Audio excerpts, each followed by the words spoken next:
अध्याय 8 भगवत प्राप्ति।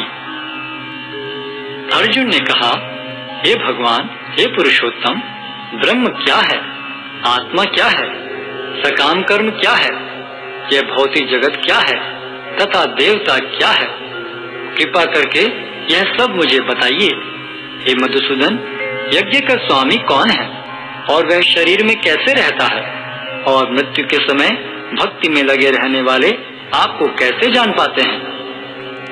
भगवान ने कहा, अविनाशी और दिव्य जीव ब्रह्म कहलाता है और उसका नित्य स्वभाव अध्यात्म या आत्म कहलाता है। जीवों के भौतिक शरीर से संबंधित गतिविधि कर्म या सकाम कर्म कहलाती है। हे देहधारियों में श्रेष्ठ, निरंतर परिवर्तनशील यह भौतिक प्रकृति अधिभूत कहलाती है। भगवान का विराट रूप, जिसमें सूर्य तथा चंद्र जैसे समस्त देवता सम्मिलित हैं, अधिदैव कहलाता है तथा प्रत्येक देहधारी के हृदय में परमात्मा स्वरूप स्थित मैं परमेश्वर अधियज्ञ कहलाता हूँ। और जीवन के अंत में जो केवल मेरा स्मरण करते हुए शरीर का त्याग करता है, वह तुरंत मेरे स्वभाव को प्राप्त करता है। इसमें रंच मात्र भी संदेह नहीं है। हे कुंती पुत्र, शरीर त्यागते समय मनुष्य जिस जिस भाव का स्मरण करता है, वह उस भाव को निश्चित रूप से प्राप्त होता है। अतएव हे अर्जुन, तुम्हें सदैव कृष्ण रूप में मेरा चिंतन करना चाहिए और साथ ही युद्ध करने के कर्तव्य को भी पूरा करना चाहिए। अपने कर्मों को मुझे समर्पित करके तथा अपने मन एवं बुद्धि को मुझ में स्थिर करके तुम निश्चित रूप से मुझे प्राप्त कर सकोगे। हे पार्थ, जो व्यक्ति मेरा स्मरण करने में अपना मन निरंतर लगाए रखकर अविचलित भाव से भगवान के रूप में मेरा ध्यान करता है, वह मुझको अवश्य ही प्राप्त होता है। मनुष्य को चाहिए कि परम पुरुष का ध्यान सर्वज्ञ, पुरातन, नियंता, लघुतम से भी लघुतर, प्रत्येक का पालन करता, समस्त भौतिक बुद्धि से परे, अचिंत्य तथा नित्य पुरुष के रूप में करे।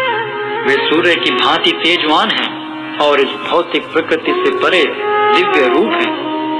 मृत्यु के समय जो व्यक्ति अपने प्राण को भवों के मध्य स्थिर कर लेता है और योग शक्ति के द्वारा अविचलित मन से पूर्ण भक्ति के साथ परमेश्वर के स्मरण में अपने को लगाता है, वह निश्चित रूप से भगवान को प्राप्त होता है।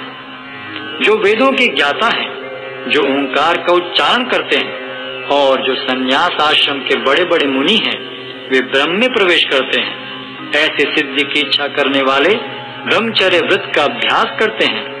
अब मैं तुम्हें वह विधि बताऊंगा जिससे कोई भी व्यक्ति मुक्ति लाभ कर सकता है। इस योगाभ्यास में स्थित होकर तथा अक्षरों के परम संयोग यानी ओंकार का उच्चारण करते हुए यदि कोई भगवान का चिंतन करता है और अपने शरीर का त्याग करता है, तो वह निश्चित रूप से आध्यात्मिक लोकों को जाता है। हे अर्जुन, जो अनन्य भाव से निरंतर मेरा स्मरण करता है, उसके लिए मैं सुलभ हूँ, क्योंकि वह मेरी भक्ति में प्रवृत्त रहता है। मुझे प्राप्त करके महापुरुष जो भक्ति योगी हैं, कभी भी दुखों से पूर्ण इस अनित्य जगत में नहीं लौटते, क्योंकि उन्हें परम सिद्धि प्राप्त हो चुकी होती है।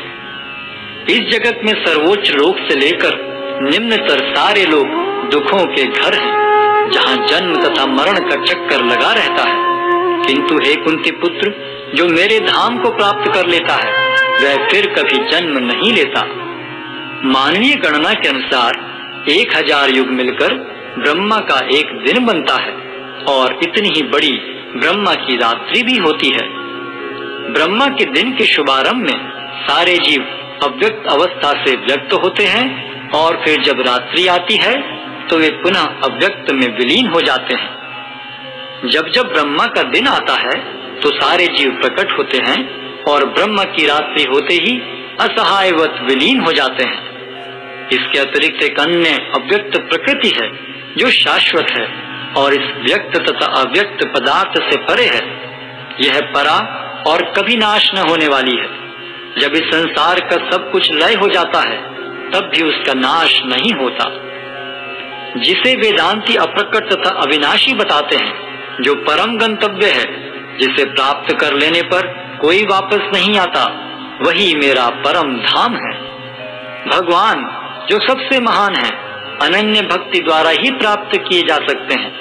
यद्यपि वे अपने धाम में विराजमान रहते हैं, तो भी वे सर्वव्यापी हैं और उनमें सब कुछ स्थित है।